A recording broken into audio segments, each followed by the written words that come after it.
By the time I left Japan, I was ready to leave Japan. I love that country and all its grace, but it's a hard country. You know, ask the commuter who has an hour and a half to 2 hour commute in Tokyo about their life when they're, you know, finishing a business dinner at 10:30 and having to get on the train again at that hour. Ultimately, I'm an American. You know, I'm not Japanese. You can live in that environment, you can assimilate to it, but you know, you got to have a life outside of work.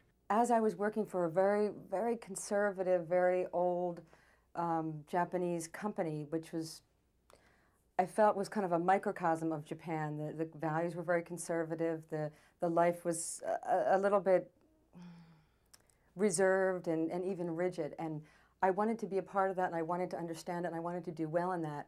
But that put an enormous strain on me because that's not really my natural personality. There were many sayonara parties. We had one group of friends that gave us 3 separate parties in addition to all the other groups of friends that had parties for us. And so it was very, very nostalgic, very, very hard. But we also didn't have a lot of time to think about it, which was good.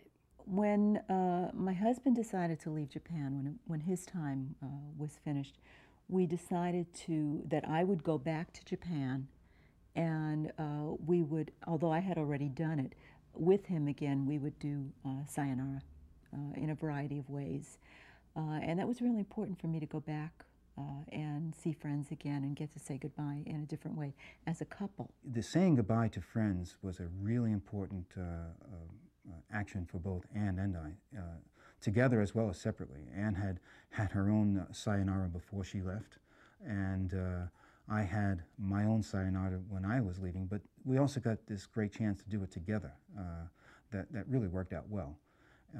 We considered that part of leaving to be something really important.